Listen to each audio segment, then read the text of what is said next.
By Renaissance wil ons die pad van verkenning stap. Daar word uit vele filosofieë en wetenskaplike bronne geput. Ons besef dat elke individu sy of haar opvoeding en ervaring met hulle saamdra en as verwysingspunt gebruik wanneer hulle kommunikeer. Ons luister dus na mekaar en ag niemand se insigte as imperatief nie, maar eerder as aanvullend, met inagneming van waar hulle hul op hul reis bevind. Omdat Renaissance 'n familie van oop, denkende en eerlike reisigers is dit vir ons belangrik om gereeld met mekaar te praat. Ons skram nie daarvan weg om moeilike sake onder die loep te neem ten einde saam te groei nie. Ons verwag nie eenparigheid nie, maar streef na dialoog waarbinne respek, 'n oop gemoed en egtheid die weg baan tot nuwe moontlikhede. Dit beteken natuurlik dat ons nooit finale antwoorde kan hê nie, want ontdekking en groei voorveronderstel mekaar. Daarom wil Renaissance 'n veilige ruimte wees vir mense wat verken. Ons weet dat daar in alle tradisies waarheid te vind is. Daarom poog ons om ons ontginnings daaruit met eerbied en respek te doen, op soek na dit wat universeel en vir ons van waarde is. Ons waardes word gekenmerk deur openheid, egtheid, liefde en nederigheid en bovenal om nie te veroordeel nie. Renaissance bied 'n gemeenskap aan mense wat op soek is na ander wat die wêreld van spirituele verkenning met hulle kan deel. Of dit 'n fisiese gemeenskap is waarna jy op soek is en of jy virtueel wil deelneem, Renaissance maak ruimte vir beide. Jy gaan nou luister na 'n opname van een van ons byeenkomste. Jy's welkom, neem deel, plaas jou kommentaar, geniet hierdie ervaring saam met ons.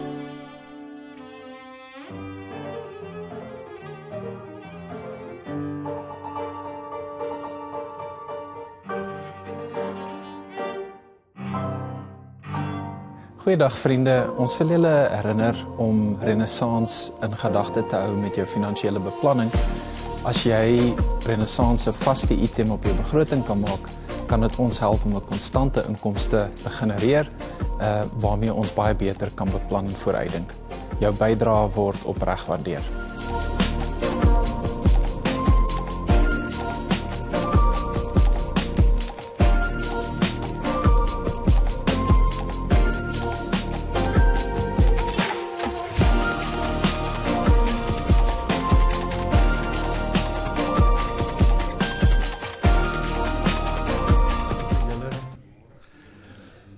Baie welkom en soos gewoonlik 'n groot dankie dat julle hiernatoe gekom het vanoggend. Dit het alreeds wonderlik begin met hierdie musiek van Jannie en Letitia, so kom ons luister onverpoost verder en wees net rustig.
Weet jy, baie besondere dankie vir lieflike musiek.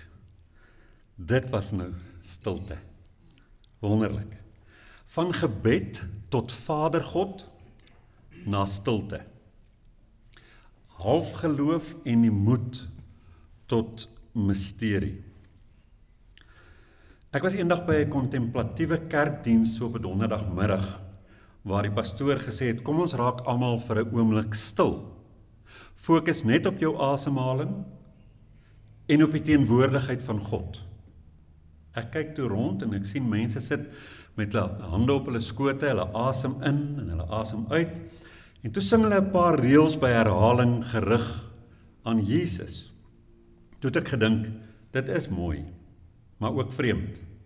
Dit is soos om yoga te probeer doen met jou skoene aan. Wat daar gebeur is kenmerkend van ons tyd. Theïstiese geloofsgemeenskappe begin die rituele van non-theïstiese tradisies oorneem. Stilte, woorde soos teenwoordigheid en mindfulness, maar sonder dat die vertrekpunt verander. Hulle het met ander woorde die vorm, maar 'n ander fondasie.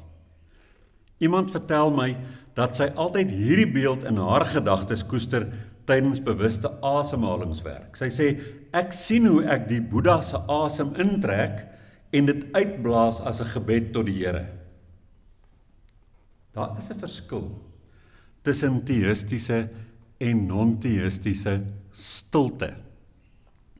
En die verskil in stilte lê in gebed en die verskil in die fundering, die vertrekpunt. Theïstiese godsdienste leef van rituele. Offers, die gebede, lofliedere. Non-theïstiese spiritualiteit leef van stilte. Dis asem, teenwoordigheid en die stil net wees, being. Beide is pogings om dieselfde waarheid te erken, naamlik, daar is iets groters as die ek. Maar, die een het 'n idee van God, is 'n prentjie, 'n duidelike prentjie soms, en kniel voor God. Die ander verdwyn, smelt weg in die misterie. En dit bring ook ons mensbeeld ter sprake in hierdie twee uiteenlopende groeperinge. Elke geloof of spiritualiteit dra 'n mensbeeld met hom saam. Die theïsme sê, jy is 'n verwronge en gefalle skepsel, onderhewig aan genade. Die non-theïsme sê, jy's 'n uitdrukking van die lewe, lig en donker. Dit is waarom theïsme dikwels pleitende nederigheid by mense kweek, terwyl non-theïsme aanvaarding kweek. Beide is mooi, maar die eerste kan lei tot skuldgevoelens. En al sou dit nie boetoon voer nie, is dit altyd onderlangs, daar. En die tweede lei tot oorgawe. Hierdie is twee wêrelde. Hulle mag saamkuier. En ek glo hulle moet. Maar hulle kan nie heeltemal in 'n huwelik gaan staan nie. Want die theïstiese wêreld leef in 'n verhouding. God is u, die ander. Hy skep, hy beveel, hy vergewe en hy beskerm. Die non-theïstiese wêreld leef in eenheid. God is nie iemand nie, maar alles. Nie hy nie, maar is. Dis net 'n is-nis, as daar nou so 'n troue tussen Afrikaans en Engels kan wees. A being. Die eerste sê, ek en u. Die tweede sê, alles is. Vir die een is God 'n persoonlike bron. Hy's 'n pa wat sorg en beskerm en ek is die kind. En dit bring ook iets anders met hom saam. Vir die ander is God die weefsel van bestaan self. Ek is selfverantwoordelik en ek is bemagtig om te ontplooi en te ontvou. Ek het vanoggend toe ook nou in die motor dit weer lees, my notas, toe dink ek onwillekeurig aan Lenka, en ek weet nie, die van julle wat haar goed ken, weet sy is baie lief daarvoor om te sê, ek het alles wat ek nodig het. By the powers vested in me, het ek alles om te wees, wat ek bedoel is om te wees. En as jy mooi oordink, het is logies dat hierdie twee uitgangspunte in wese met mekaar in botsing of antithese sal staan. En ek wil onmiddellik sê, en ek het dit verlede Sondag ook gesê, dat wanneer mense so pertinent praat, soos wat ek die afgelope paar Sondag praat, is dit nodig om net in te gooi, dat 'n mens moet nuances in plek hou. Mens moet ook grade van goed in plek hou, en dis baie belangrik vir my om vanoggend weer eens te sê, daar is elemente in albei wat pragtig is, nuttig is, en ek dink baie kan doen vir die mensdom. Maar as 'n mens mooi daaroor dink, dan staan hierdie goed in wese as uitgangspunte redelik teenoor mekaar. Die een kan nie bly sê, daar is 'n skeiding tussen die skepper en die skepsel, want die skepsel is skuldig. Terwyl die ander sê, nee, daar's geen skeiding nie, sonder dat daar iewers krake in hulle gesprek sal plaasvind, wanneer hulle by 'n eensgesindheid probeer uitkom nie. Want die teïstiese geloof begin by 'n God daar buite onsself. Nou ek weet, dit is ook baie eenvoudig gestel. En ek kan vanoggend nie vir een oomblik maak asof jy net teïsme aan een kant kry en aan die ander kant die is van 'n non-teïstiese spiritualiteit nie. Daar's baie goed tussen en dit is ook so uitgepak oor die filosofiese en teologiese geskiedenis in ons kry teïsme, dan kry ons panenteïsme wat sê God is buite maar ook in alles. Dan kry jy die panteïsme wat sê God is net in alles, en dan kry jy uiteindelik 'n sekulêre beskouing wat sê ek is net in verwondering oor die lewe en daar is geen sprake van 'n goddelikheid nie. So ja, en dan is daar natuurlik nog baie goed tussenin en soveel mense, soveel individue, en veral as 'n mens vrygekom het in jou eie wees en jou eie soeke en jou eie pad, dan is daar baie variasies. So ek kyk in breë terme vanoggend hierna om sekere elemente vir ons uit te wys wat kan help en ander wat dalk mag kniehalter en keer dat ons vorder. So hier is 'n God daar buite onsself. Ek kan, en hier's 'n belangrike ding, ek kan nader en verder beweeg. Onthou julle mense praat van, daar was 'n tyd lank wat ek nie naby aan die Here geleef het nie. En dis ook weer baie gelaai met la, want daar's elemente van waarheid daarin. Maar daar's 'n beweging weg en na God toe. Daar is heeltyd die tema van, dis twee geskeie entiteite. Daar's afstand. En die afstand, hoe ver die afstand is, word bepaal deur dit wat gewoonlik ek met ons verhouding maak. Mense sê byvoorbeeld dat die uitnodiging van God is oop, en daar was 'n slagspreuk wat ek baie goed geken het toe ek jonk was, waar ons gesê het, God sê altyd ja vir die mens, maar dis jy wat kies om in te kom. Dis jy wat kies om in te beweeg. So die onus rus op die mens, nadat God nou sy oop uitnodiging gerig het, rus die onus op my en jou in daai geval om nader te kom. En al het ons na God toe gekom, kan ons altyd weer wegbeweeg, en dit is heeltyd so 'n rigting, soontoe en terug, soontoe en terug. Die kerngedagte is, dis geskeienheid of dis skeiding en dis afstand. Nou teïstiese stilte, wat doen hulle dan nou binne in hierdie afstand? Met stilte. Hulle probeer in stilte nader beweeg om te luister, om 'n boodskap of antwoorde te ontvang. Dis die doel met die stilte. Daarom in daai kontemplatiewe diens waar ek was, het die pastoor gesê, fokus net op die teenwoordigheid van die Here, want hy het jou gelei na die God toe, en jy moet by God iets gaan kry in daai stilte. Dis met ander woorde om nou die anglisisme te gebruik, 'n relasionele stilte. Dis 'n verhoudingsstilte. Ek en u. Ek sit by die Here. Ek sit by sy voete. Ek sit my ore teen die Here se mond. Non-teïstiese stilte lyk anders. Non-teïstiese perspektiewe begin anders. En dit is, daar is geen ander nie. Daar is net eenheid, my eenheid, met die misterie wat alles omvat, waarvan ek 'n deel en 'n uitdrukking is. Daar is net eenheid met die misterie. Ek probeer dit nie beteken of beskryf nie. Stilte is nie om nader aan iemand of iets te kom nie. Dit is om op te hou dink, eerstens, dat daar afstand is. Dis om op te hou luister. Dis om niks te probeer ontvang nie.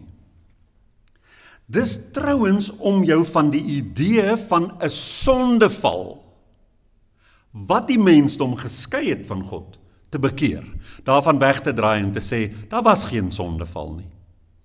Ons is as mense nog steeds, soos wat ons altyd was, lig en donker, uitdrukking van die lewe self. En daar sal ek dit graag lewe met 'n hoofletter wil maak. Die verskil klink soms vir mense klein, maar dit is 'n verskil van rigting in stilte. En die een word stilte 'n pad na God toe.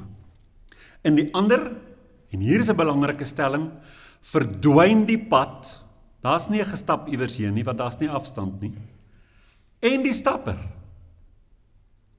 Ek en my hele gesoek verdwyn. Ek en my beweging verdwyn. Ek weet, ek is by die huis.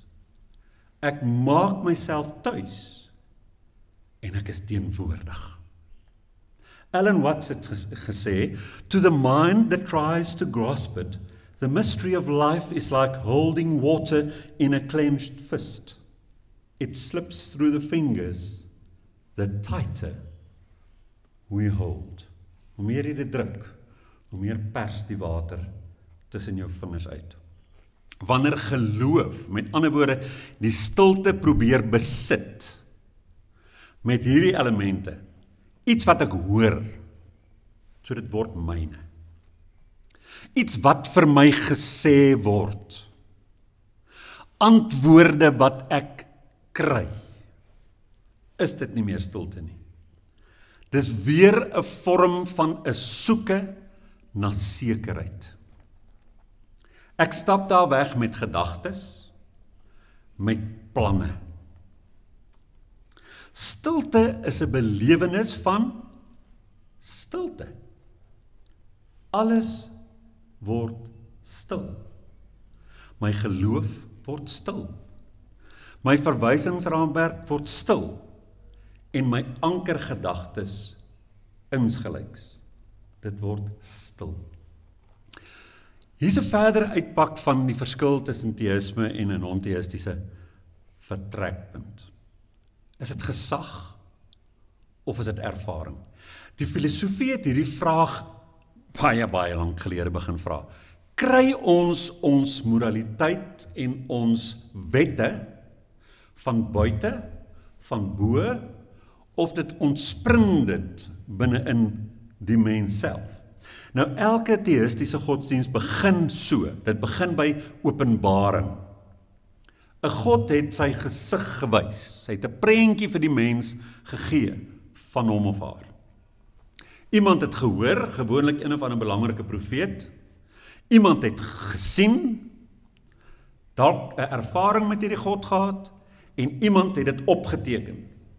Waarheid kom dus van buite af na ons toe aan, en daar's gebooie. So moet jy maak. Non-teïstiese spiritualiteit begin by 'n ervaring. Jy kyk self. Jy sien self. Jy word stil genoeg om te ervaar, eerder as om iemand na te praat. Die een vra gehoorsaamheid, aan daai gebooie. Die ander vra teenwoordigheid. Die een sê, luister en glo. Die ander sê, word stil en ontvou. Dit is waarom Krishnamurti gesê het, waarheid is 'n padlose land. Daar is nie 'n baken of 'n profeet wat dit namens jou kan bewandel nie. Nou hierso is bietjie van 'n illusie in moderne spiritualiteit, dat hierdie goed alles een is. Baie moderne kerke hou vandag van hierdie mengsel. Hulle sê, ons is oop hiervoor, ons raak ook stil. Maar dikwels is dit net 'n moderne manier om ou rituele te versag. Die teologie bly presies dieselfde, maar nou is dit met sagte musiek, stilte en welriekende kersse. Nou waarom sê ek so? 'n Instagram dominee sê 2 weke gelede in 'n reel, vandag gaan ons gedagtes stil maak. Sit net stil, moenie aan enigiets dink nie. En ek sit nou op my bank in my studeerkamer, wat ek volg hierdie ou. En die volgende woorde kom, net toe ek dink, goed, nou gaan ek stil word. Toe sê hy, fokus net op Jesus. Toe besef ek, daar begin die brein nou met dinkwerk oor Jesus. Ek is nou glad nie meer stil nie. Dit is nie stilte nie. Dis mooi.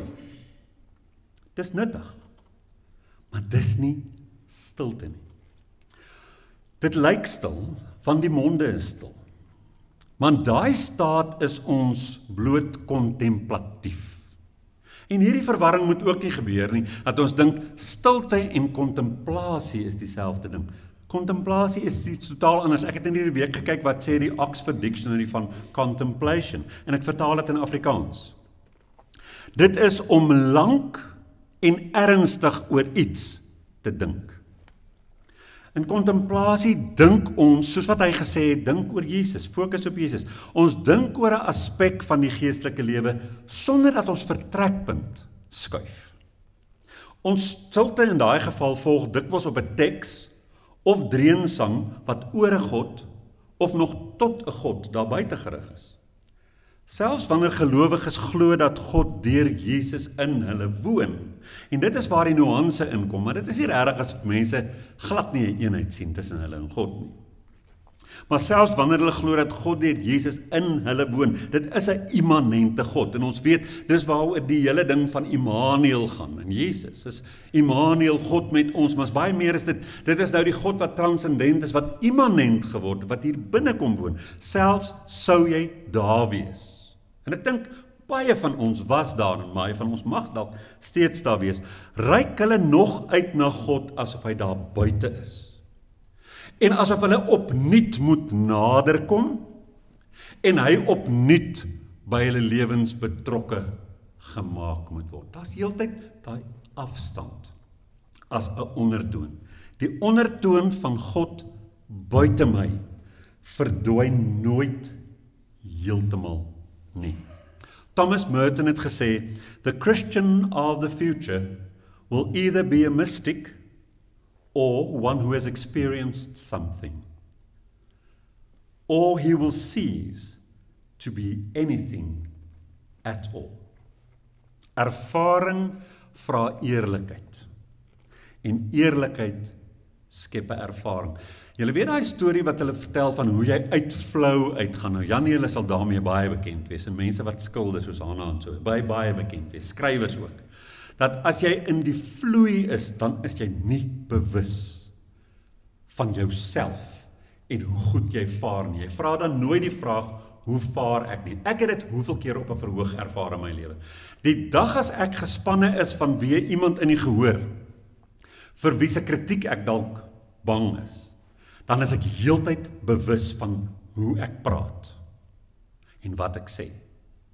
Daar is nie 'n autentieke ervaring daarin. Dit haal my uit die vloei uit. Maar as ek my gee vir die onderwerp en vir die gehoor, en ek dink nie oor hoe ek vaar nie, ek sien nie myself nie, ek is besig met die praatjie, dan kom daar 'n vloei. Dan is daar eerlikheid. Nou ervaring in hierdie stilte vra vir 'n eerlikheid, want dit gaan die ervaring skep. Die oomblik as ek bewus is van al hierdie elemente, dan gaan dit die ervaring pla. 'n Kognitiewe halfgeloof. En ek gebruik spesifiek hierdie woord wat nie bestaan nie, 'n halfgeloof. Kognitief. In 'n afstand tussen my en God, sal die ervaring se diepgang en trefkrag versteur. Dan het mens oorredende gedagtes en positiewe emosies as bevestiging nodig om naby God te voel. Ek onthou, en ek so jammer dat ek nou baie goed uit my eie lewe vir julle gee vanoggend weer eens. Maar ek onthou baie goed, ons het kerkdienste in die Pinksterkerk, die AGS, ons het kerkdienste beoordeel agterna. En dit was iets soos dit. Het ons vandag 'n ontmoeting met God gehad of nie? Was God in hierdie plek? Of nie? En dit terwyl ons almal geglo het God leef in ons.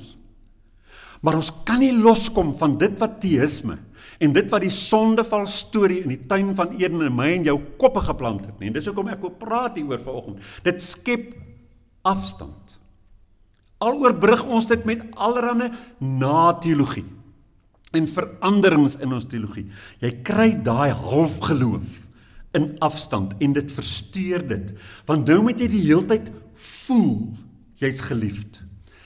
Voel jy's veilig. Voel God het geen rede om vir jou kwaad te wees of jou te verwerp nie. Hierdie goed steur ons in ons ervaring. Ek moet naby voel. Dit word 'n emosionele afhanklikheid van 'n ervaring wat met angs besig is en nie met egte oorgawe nie. Ek is in my mees alledaagse lewe deurentyd in die lewe met 'n hoofletter in gebed. Daar kan tye in jou lewe kom waar 'n krisis of werksdruk of verhoudingsprobleme of een of ander iets jou so in beslag neem en soveel van jou tyd neem dat jy baie energie daar moet gee. Jy het skaars tyd om behoorlik te slaap en goeie kos te maak.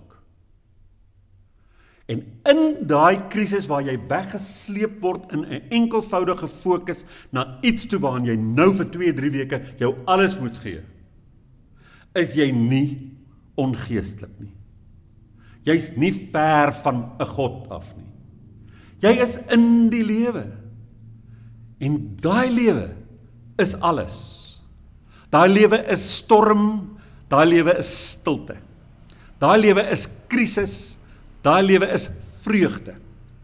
Die lewe is in alles en jy is elke dag van jou lewe, is jy met alles wat jy is, 'n uitdrukking van die lewe. So wanneer jy in daai krisis is, wanneer ons sou sê, maar nou voel ek ver.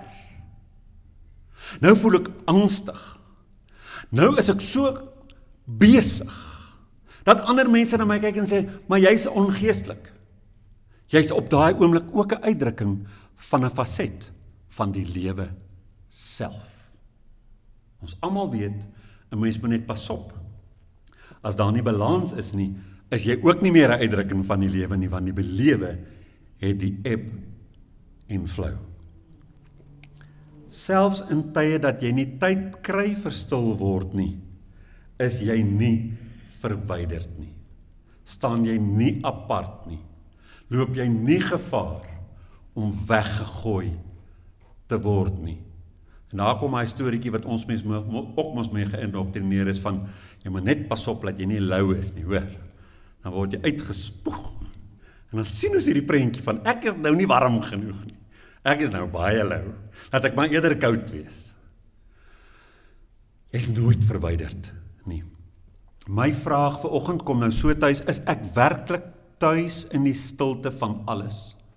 Of kuier my brein by 'n God, voortdurend, waarvan die gesig bloot plek met kontemplatiewe kerswas toegedrup is. Ek kry toe die prentjie toe ek die praatjie maak van, ons het hierdie prentjie van God waarmee ons groot geword het. Baie van daai goed is nie goed vir ons nie.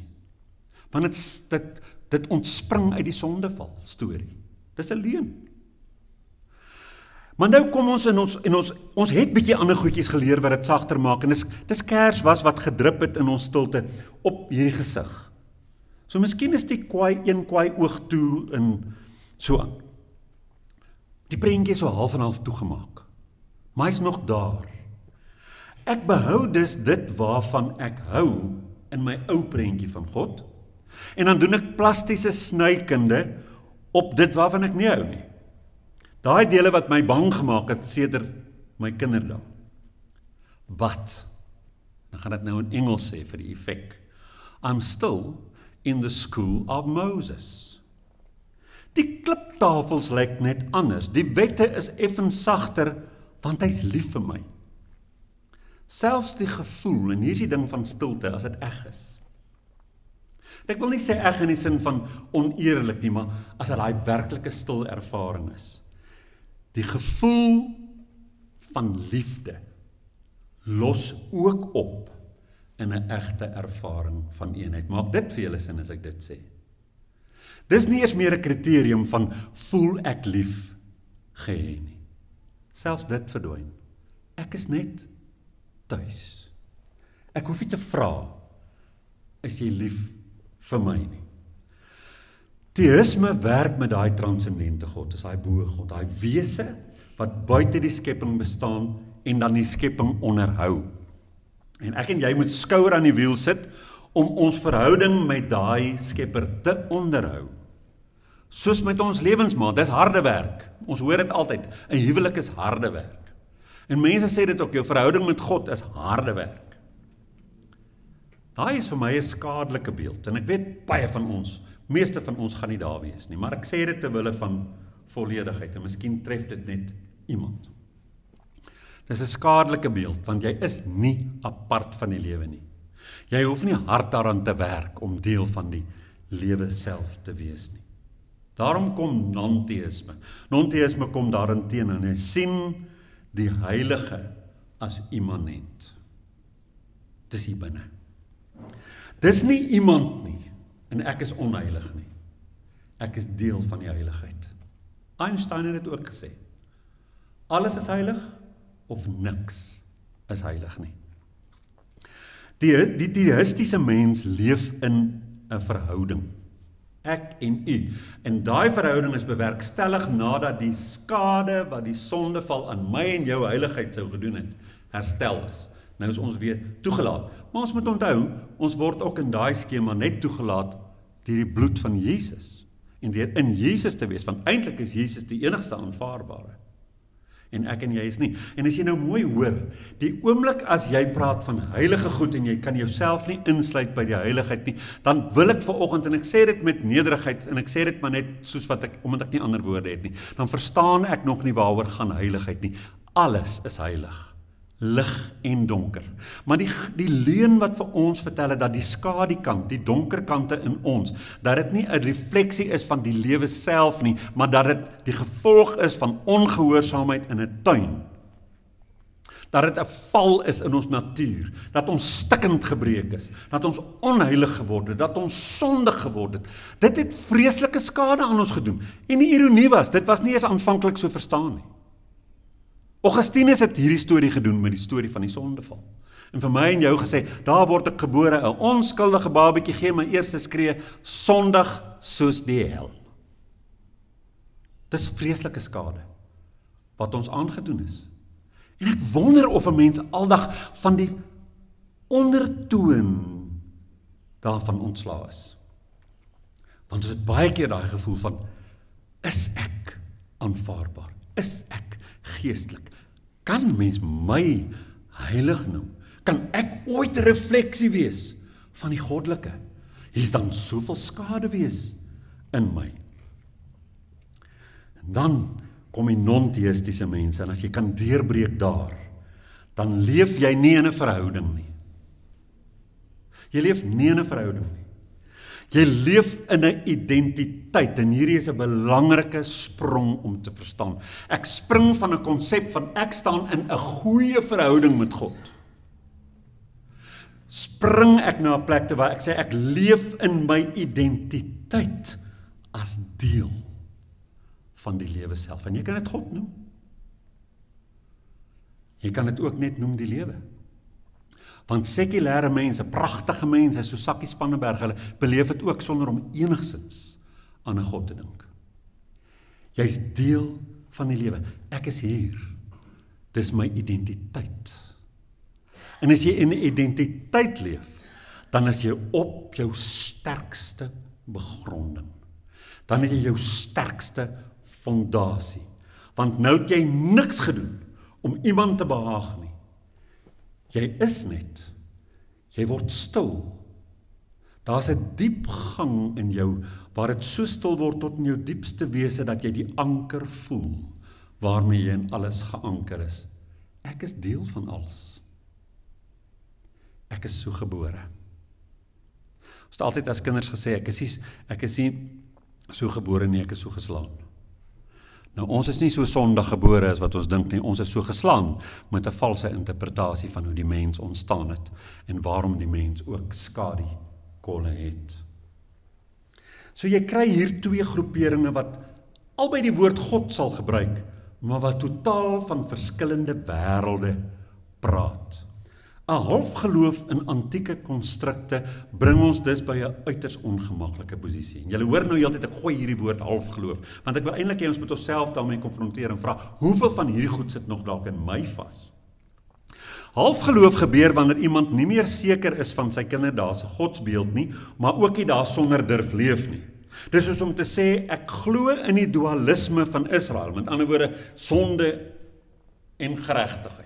Ek glo daar's goed en daar's sleg. Daar's sulke mense, daar's so slegte God Lucifer en daar's so slegte God Yahweh. En ek glo aan bose engele en ek glo aan engele. En jy het hierdie dualiteit en jy skei die wêreld so in twee goed wat teenoor mekaar staan.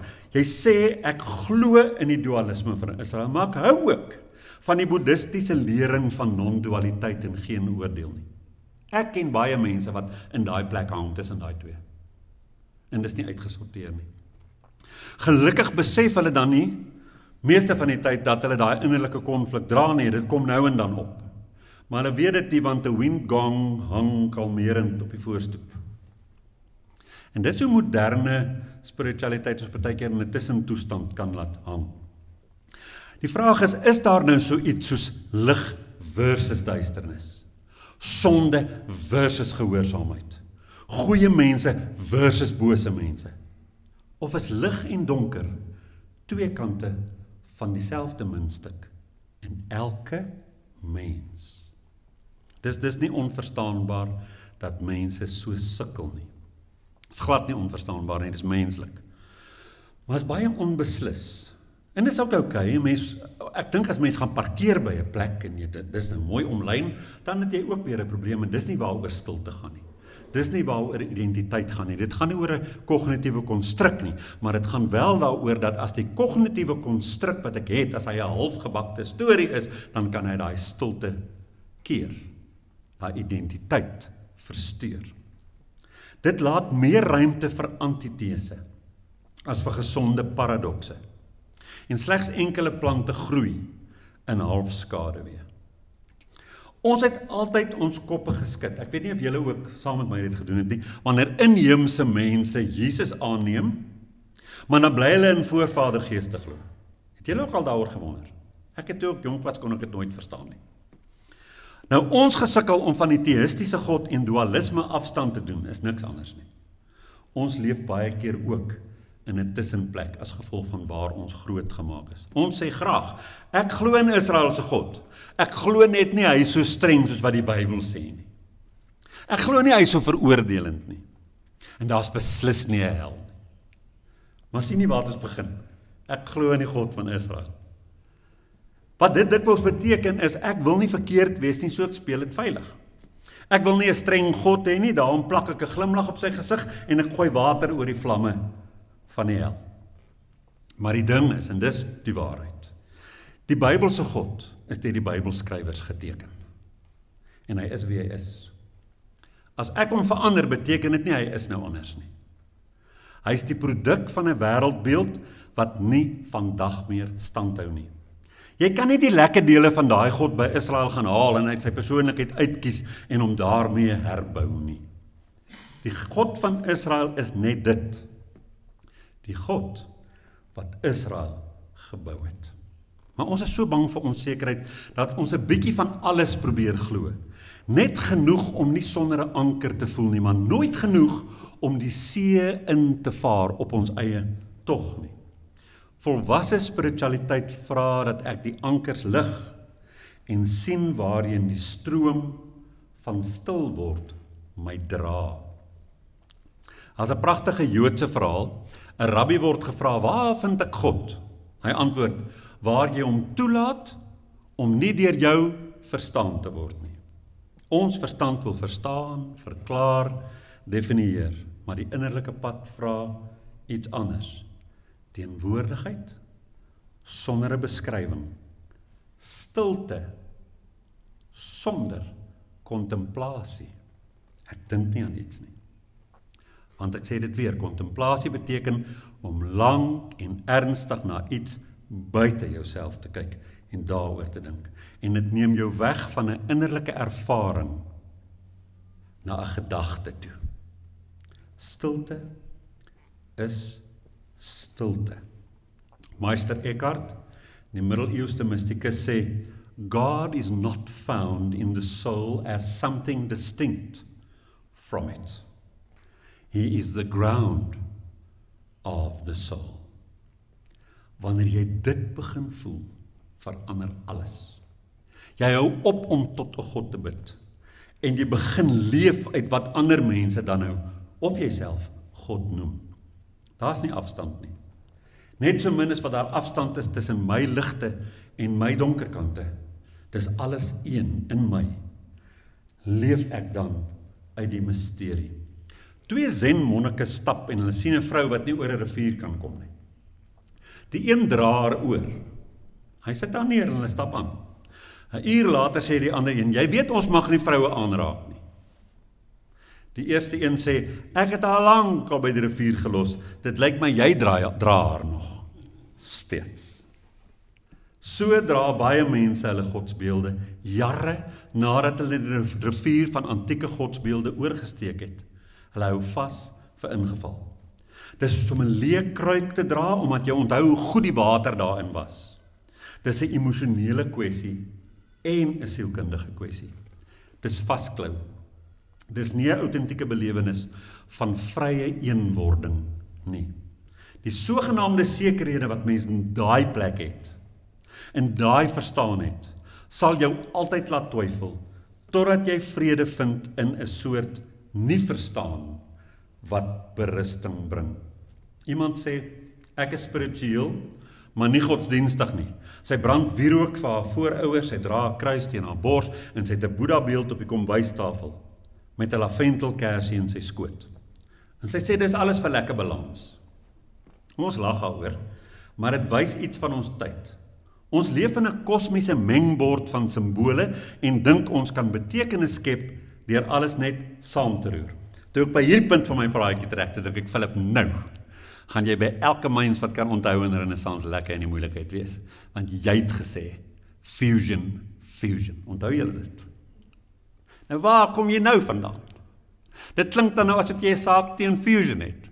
En hier maak my praatjie 'n draai. En ek is jammer, hy's nog nie klaar nie, hoor.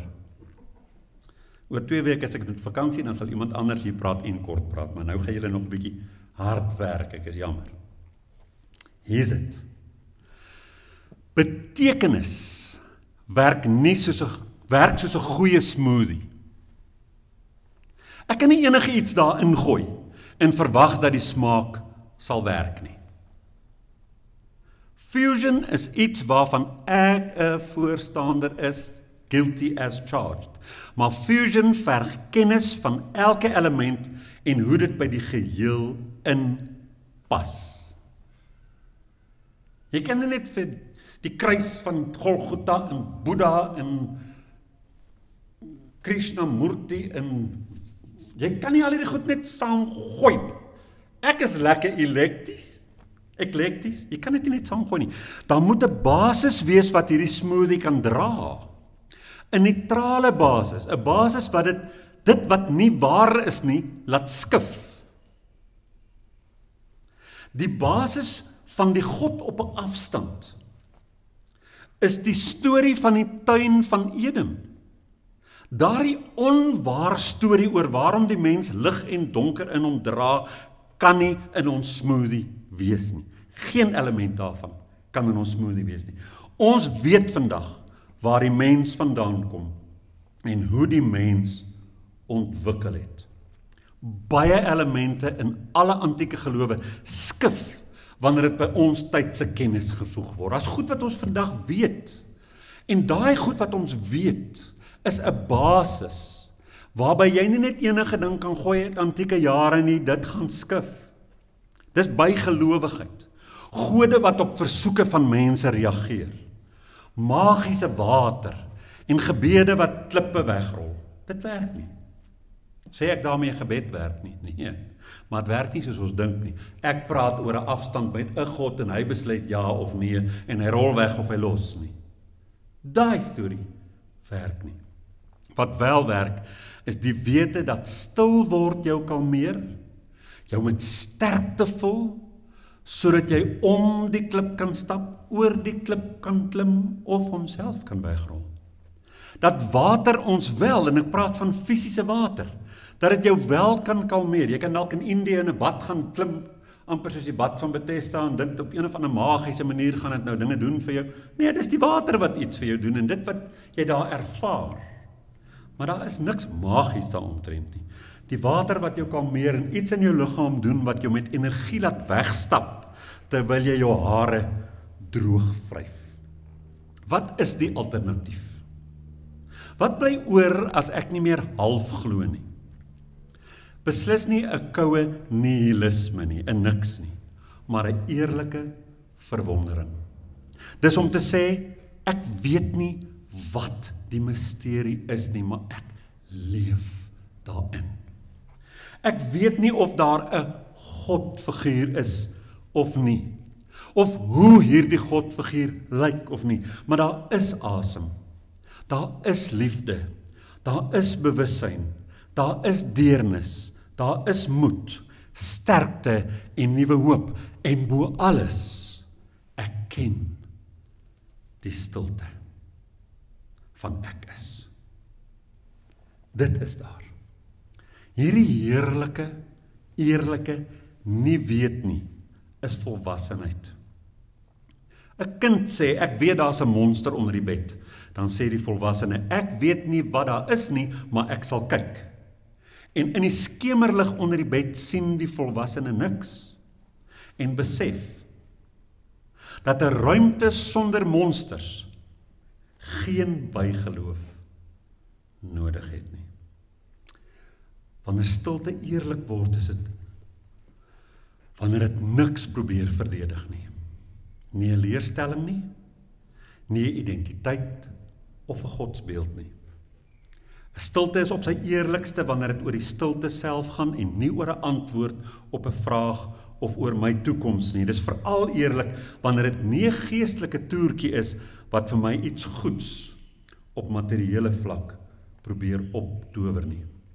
Wanneer ek werklik stil word, ontdek ek dat stilte nie my stilte of God se stilte is nie. Dit is die oopte waarin al twee hierdie idees verdwyn. Ek ontdek dit, die misterie wat ek gesoek het, is nie daar buite nie. Dit was altyd die een wat kyk, die een wat asemhaal, die een wat vra. Ken julle daai uitdrukkinge, en ek het dit nou nie neergeskryf nie, want ek het nie beplan om dit vir julle te sê nie, maar daar is 'n aanhaling van iemand wat seker as kettery beskou sou word, jare gelede, wat gesê het, dieselfde oog waarmee ek na God kyk, is die oog waarmee God na my kyk.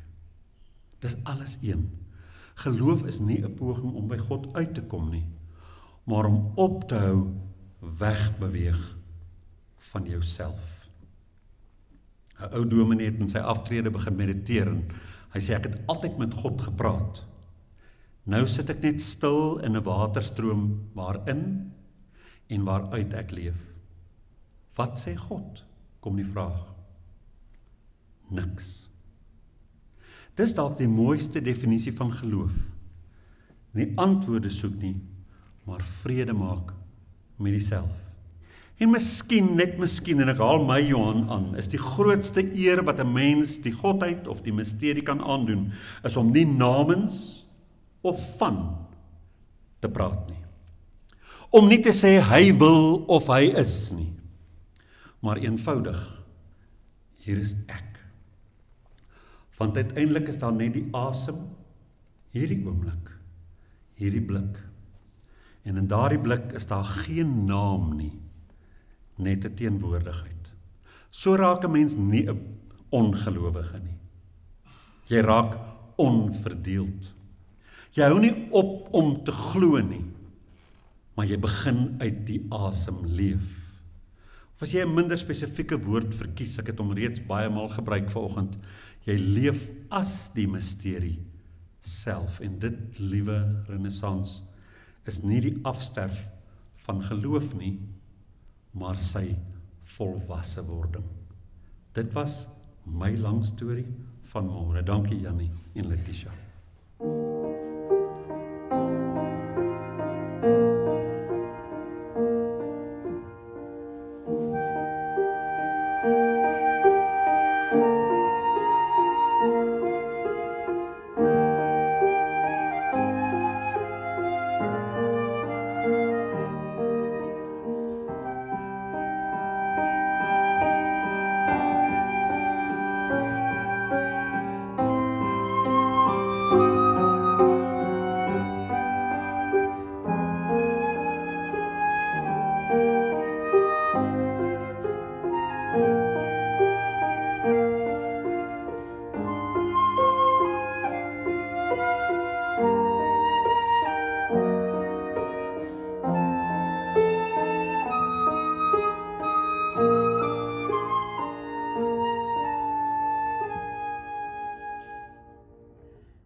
eens vir die lieflike musiek vir oggend. Ons gaan 'n bietjie koffie drink as jy kan, as jy nie kan nie. Dis ook goed so. Geniet dan jou dag en mag hierdie week vir julle 'n vredevolle een wees, stilte in jou. Mag jy daarvan bewus word.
Goeiedag vriende, ons wil julle herinner om Renaissance in gedagte te hou met jou finansiële beplanning. As jy Renaissance 'n vaste item op jou begroting kan maak, kan dit ons help om 'n konstante inkomste te genereer, waarmee ons baie beter kan beplan en vooruitdink. Jou bydrae word opreg waardeer.